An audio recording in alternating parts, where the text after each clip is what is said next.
À Genlard, en Saône-et-Loire, on ne s'occupe pas que des vaches charolaises. On y fait aussi de l'affinage de fromage de chèvre.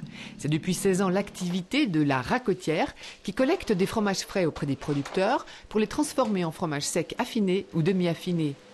Bernard Sivignon, le patron de l'entreprise, les revend ensuite au commerce de détail sur la France entière. L'année dernière, il a mis en place 2 nouveaux systèmes automatisés dans son entreprise pour l'aider à gérer les quelques 400 000 fromages par an qui y transitent. La première innovation, la gestion de ses stocks de fromage par code barre. Les 3 premiers chiffres représentent le code du producteur. Le deuxième, le code du jour de collecte. Ensuite, vous avez 6 chiffres qui représentent la date, 20-01-2010. Et en dernier, le numéro de la semaine. Mais pour pouvoir générer ces GenCodes si pratiques, il a dû remuer ciel et terre et faire ses propres recherches auprès d'entreprises informatiques. On est dans des domaines tellement spécifiques que personne ne le fait.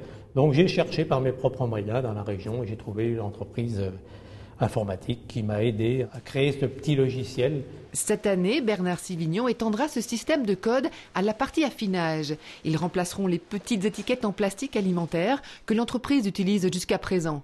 Bénéfice, meilleure traçabilité pour répondre aux normes très sévères des services vétérinaires, gestion optimisée et amélioration de l'hygiène.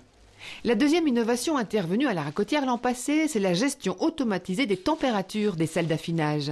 Un automatisme trouvé et adapté par son frigoriste et qui remplace désormais les relevés manuels de température astreignants et pas assez précis. Avec des sondes, un ordinateur gère la température au dixième de degré près.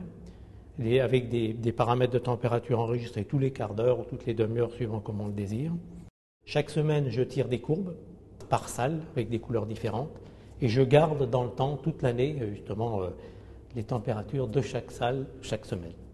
Ce qui me fait une preuve matérielle, si vous voulez. Et ça, c'est capital, à mon avis. Tellement capital que Bernard Sivignon recommande ses investissements de l'ordre de 11 000 € hors taxes à tous les métiers de l'alimentation qui ont des produits difficiles à contrôler, comme les traiteurs ou les pâtissiers. Mais s'il devait le refaire, il s'y prendrait autrement. Je conseille à tous ceux qui voudront le mettre en place dans l'avenir de se renseigner auprès de la Chambre. Se faire aider et se faire conseiller pour plus d'efficacité. Ces 2 innovations illustrent bien en effet ce qu'une chambre de métier, soutenue par le pôle Athènes, pôle d'innovation de l'artisanat spécialisé dans les technologies numériques, peut réaliser pour les petites entreprises en apportant son expérience et sa connaissance d'un réseau de spécialistes pour mettre au point des outils personnalisés. Un partenaire essentiel pour éviter d'inutiles pertes de temps et d'argent.